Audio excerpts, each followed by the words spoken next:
there is a lot of belief in my own failure, and that's really hard to shift. The strength of the mind is the strength of your identity at the moment with it.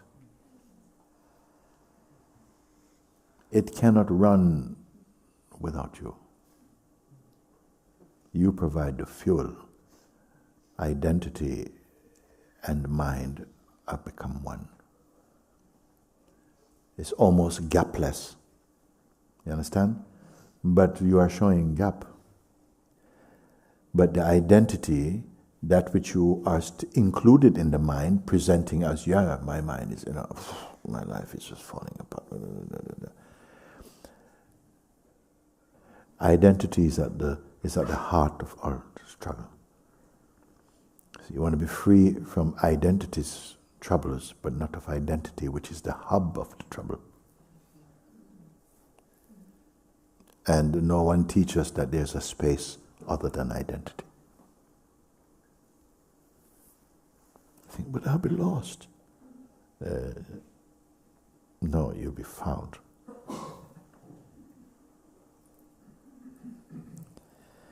The self you're trying to find is the one thing you cannot not be, but you must be awake to it as it.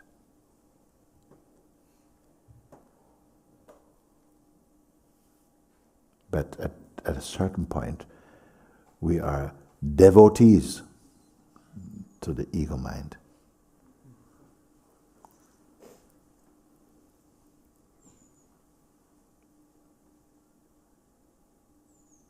Like a bad marriage you cannot get out of.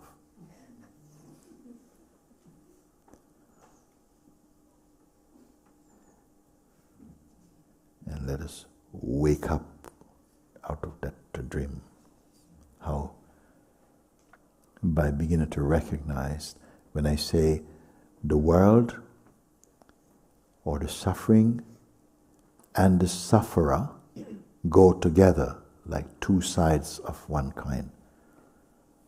But the truth is not that coin. How near are the words I'm speaking to you? It's like you're hearing, mostly as a reflex, we're hearing on the foundation of personhood. Listening as much what I can learn to get out to the person, but the person is listening also. But the whole lot is false.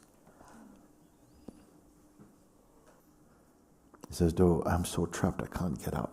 Each more I try and I get pulled back in. You see? So I'm not so much telling, try harder, and I'm saying, observe with detachment. And at some point, if you observe anything, it slows down in its impact and somehow brings you back to yourself. You come to be aware that you are the one witnessing all of that. So even sometimes, I'm coming to you, even determination, you see, so I've got to be really determined. But if such strong identity is in the determination, it will still help up to a point. But we're trying to come off the wheel altogether, to see from off the wheel. You have got to be off screen from your life at the same time. You understand what it means by that, to say, are you on screen?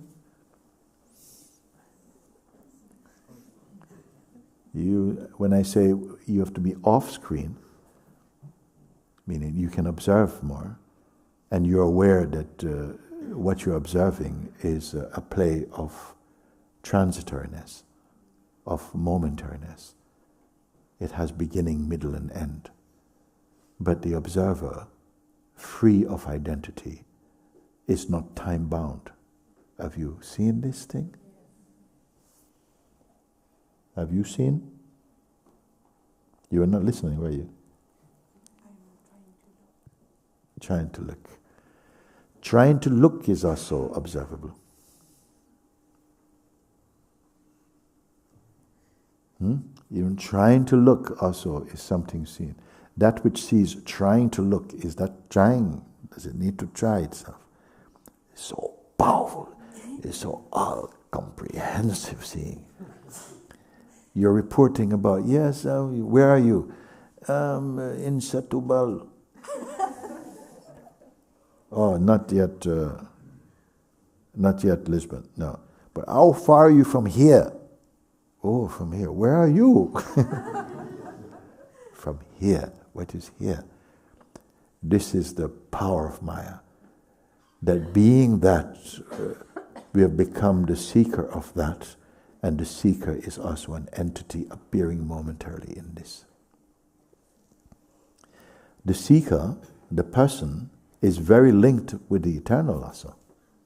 Because the deeper truth of a person is that it's a soul, and a soul is also eternal.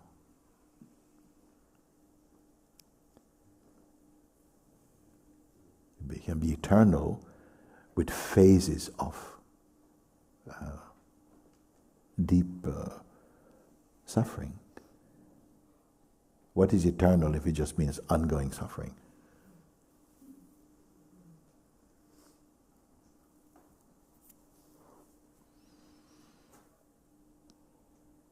So, I diagnose the thing there is the identity, not the troubles. The trouble is coming out of the identity. Let's not just treat the symptoms.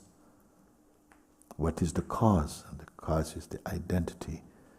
Now, what is the medicine for the identity? Is to observe it until you see that it is also traffic. Can you do this thing, you see?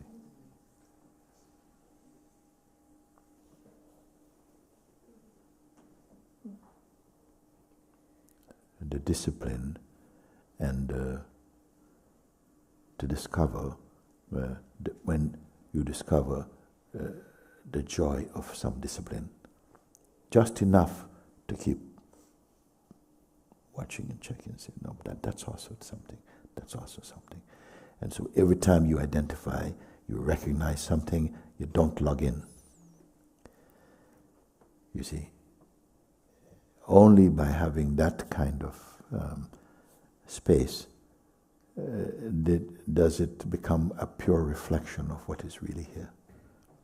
If every time you engage, you postpone, we delay. Can you see what I'm saying here?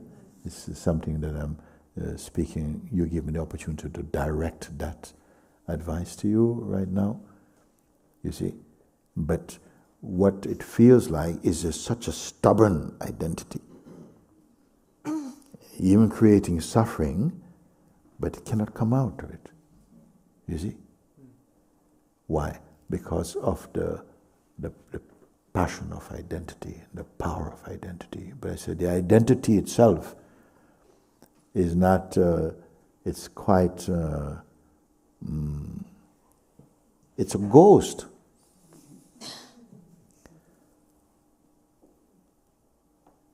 And it's not the Holy Ghost.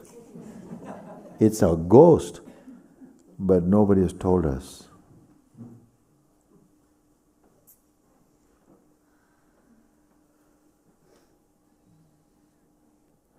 Where is your perfect self? Right here. It's right here. It's in this body and it's in everything in the universe. There's not little self and big self, actually. And just a flickering finger, not just flickering finger, but the attention to the finger has covered the Supreme.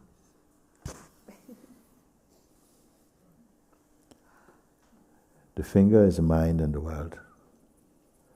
And the one hypnotized by it is the identity. Both are phenomenal.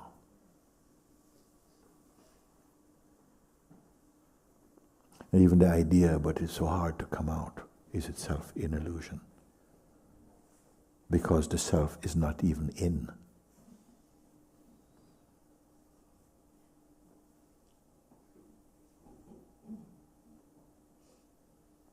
So it's not snap, snap, I'm saying.